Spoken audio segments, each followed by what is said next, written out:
Bayangkan bumi miliaran tahun yang lalu. Bukan tempat yang ramah. Planet ini seperti bola api dari batu cair, terus-menerus dibombardir oleh asteroid dan komet. Gunung berapi meletus memuntahkan lava dan gas ke atmosfer. Atmosfer awal ini sangat berbeda dari yang kita hirup sekarang. Atmosfernya tebal dengan metana, amonia, dan gas-gas lain, tetapi sangat sedikit oksigen. Setelah jutaan tahun berlalu, bumi mulai mendingin. Batuan cair mengeras menjadi kerak. Uap air di atmosfer mengembun dan jatuh sebagai hujan deras membentuk lautan pertama. Lautan awal ini hangat dan dangkal, tidak seperti lautan luas dan dalam yang kita kenal sekarang. Tetapi di dalam perairan purba ini sesuatu yang luar biasa akan terjadi. Bumi purba, meskipun keras, memiliki bahan-bahan dasar untuk kehidupan. Di tengah lanskap vulkanik yang keras, terdapat elemen-elemen yang akan menjadi fondasi bagi semua makhluk hidup. Bahan-bahan ini, molekul organik sederhana, adalah blok bangunan dari segala sesuatu, mulai dari bakteri hingga manusia. Mereka adalah komponen dasar yang membentuk struktur kehidupan. Para ilmuwan percaya molekul-molekul ini terbentuk dalam subpurba di lautan awal. Lautan ini adalah tempat kelahiran kimia kehidupan. Bayangkan lautan awal ini penuh dengan molekul sederhana seperti asam amino dan nukleotida. Molekul-molekul ini mengambang di air, siap untuk memulai perjalanan panjang menuju kehidupan. Energi dari sambaran petir dan matahari memicu reaksi kimia. Reaksi-reaksi ini adalah percikan yang diperlukan untuk menciptakan sesuatu yang lebih besar. Selama jutaan tahun, reaksi-reaksi ini menciptakan molekul yang semakin kompleks. Proses ini lambat namun pasti, membentuk dasar bagi kehidupan. Akhirnya, molekul-molekul ini membentuk struktur yang dapat mereplikasi diri mereka sendiri, sel pertama. Ini adalah langkah pertama menuju evolusi kehidupan yang lebih kompleks. Sel-sel awal ini sangat sederhana, organisme bersel tunggal, tidak seperti apapun yang kita lihat sekarang. Namun, mereka adalah nenek moyang dari semua kehidupan di bumi. Tapi mereka hidup. Mereka bisa bereproduksi dan mewariskan informasi genetik mereka. Ini adalah kemampuan yang mendefinisikan kehidupan. Ini adalah lompatan raksasa ke depan. Awal kehidupan seperti yang kita kenal. Dari sini, kehidupan akan terus berkembang dan menjadi lebih kompleks. Pada tahun 1952, dua ilmuwan, Stanley Miller dan Harold Urey, merancang eksperimen inovatif yang sangat berani. Mereka ingin menciptakan kembali kondisi bumi awal di laboratorium mereka dengan sangat teliti. Mereka mengisi labu tertutup dengan air, metana, amonia, dan hidrogen, gas-gas yang diperkirakan ada di atmosfer awal bumi. Kemudian mereka mengirimkan percikan listrik melalui campuran tersebut untuk mensimulasikan petir yang terjadi di atmosfer. Setelah hanya seminggu mereka menemukan sesuatu yang sangat mencengangkan. Air tersebut mengandung asam amino, blok bangunan protein yang sangat penting. Eksperimen ini menunjukkan bahwa blok bangunan dasar kehidupan dapat muncul dari molekul sederhana dalam kondisi bumi awal yang keras. Bagian 4, hipotesis dunia RNA. Sebelum DNA, ada RNA.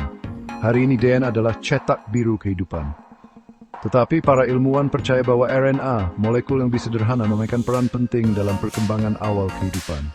RNA dapat menyimpan informasi genetik seperti DNA, tetapi juga dapat bertindak sebagai katalis, mempercepat reaksi kimia. Menurut hipotesis dunia RNA, bentuk kehidupan awal menggunakan RNA untuk menyimpan informasi genetik dan menjalankan fungsi-fungsi penting kehidupan. Kemudian, DNA, molekul yang lebih stabil, mengambil alih peran menyimpan informasi genetik. Transisi dari dunia RNA ke dunia DNA merupakan langkah penting dalam evolusi kehidupan. Bagian 5, dari sel tunggal ke organisme kompleks. Perjalanan panjang evolusi. Bentuk kehidupan pertama adalah organisme bersel tunggal yang hidup di lautan selama jutaan tahun. Organisme ini sangat sederhana, hanya terdiri dari satu sel yang melakukan semua fungsi kehidupan. Tetapi evolusi tidak berhenti di situ. Proses evolusi terus berlanjut, mendorong perubahan dan adaptasi yang luar biasa. Seiring waktu, Sel-sel sederhana ini berevolusi dan beraneka ragam. Mereka mulai membentuk koloni dan bekerja sama untuk bertahan hidup. Beberapa sel mengembangkan kemampuan untuk berfotosintesis, menggunakan sinar matahari untuk menciptakan energi. Ini adalah langkah besar dalam evolusi kehidupan. Hal ini menyebabkan pelepasan oksigen ke atmosfer yang selamanya mengubah bumi. Atmosfer yang kaya oksigen memungkinkan kehidupan yang lebih kompleks untuk berkembang. Dengan munculnya oksigen, bentuk kehidupan baru berevolusi yang mampu menggunakan oksigen untuk respirasi. Ini membuka jalan bagi diversifikasi kehidupan yang lebih besar. Organisme ini lebih efisien dalam menghasilkan energi, memungkinkan mereka untuk tumbuh lebih besar dan lebih kompleks. Mereka mulai mengembangkan struktur dan fungsi yang lebih canggih. Selama miliaran tahun, kehidupan terus berevolusi, dari organisme multiseluler sederhana hingga keanekaragaman tumbuhan dan hewan yang luar biasa yang kita lihat sekarang. Evolusi adalah proses yang tak berhenti, terus membentuk kehidupan di bumi. Bagian 6, ledakan Kambrium, ledakan besar kehidupan. Sekitar 950 juta tahun yang lalu, kehidupan di bumi mengalami ledakan diversifikasi yang dramatis. Periode ini, yang dikenal sebagai ledakan Kambrium, menyaksikan munculnya sebagian besar kelompok hewan utama dalam waktu yang relatif singkat. Makhluk dengan cangkang, anggota badan, mata, dan otak muncul dalam catatan fosil, menunjukkan peningkatan kompleksitas yang luar biasa. Ledakan Kambrium adalah bukti kekuatan evolusi. Ini menunjukkan bagaimana dalam kondisi yang tepat, kehidupan dapat beraneka ragam dan berevolusi dengan kecepatan yang mencengangkan. Periode ini meletakkan dasar bagi perkembangan semua kehidupan tumbuhan dan hewan yang kita lihat di bumi saat ini.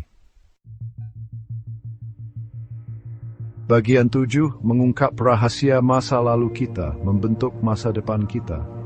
Memahami asal-usul kehidupan bukan hanya tentang melihat kembali masa lalu yang jauh. Ini tentang memahami tempat kita di alam semesta.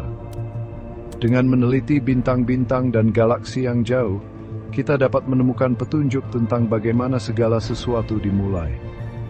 Dengan mempelajari bagaimana kehidupan muncul di planet kita dapat mulai menjawab beberapa pertanyaan mendasar. Penelitian ini membantu kita memahami proses yang membentuk dunia kita dan mungkin dunia lain. Apakah kita sendirian di alam semesta? Pertanyaan ini telah memicu imajinasi manusia selama berabad-abad. Kondisi apa yang diperlukan agar kehidupan ada di tempat lain?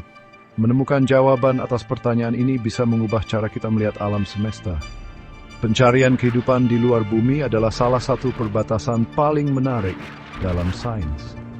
Ini adalah upaya yang memerlukan teknologi canggih dan pemikiran inovatif. Dengan memahami bagaimana kehidupan dimulai di bumi, kita dapat lebih tepat sasaran dalam pencarian kita akan kehidupan di luar planet kita. Penelitian ini juga memberikan wawasan tentang kondisi yang memungkinkan kehidupan berkembang.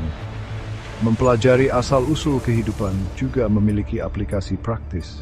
Pengetahuan ini dapat digunakan untuk mengembangkan teknologi baru dan solusi untuk tantangan global. Dengan memahami bagaimana kehidupan beradaptasi dan berevolusi, kita dapat memperoleh wawasan di bidang-bidang seperti kedokteran dan bioteknologi.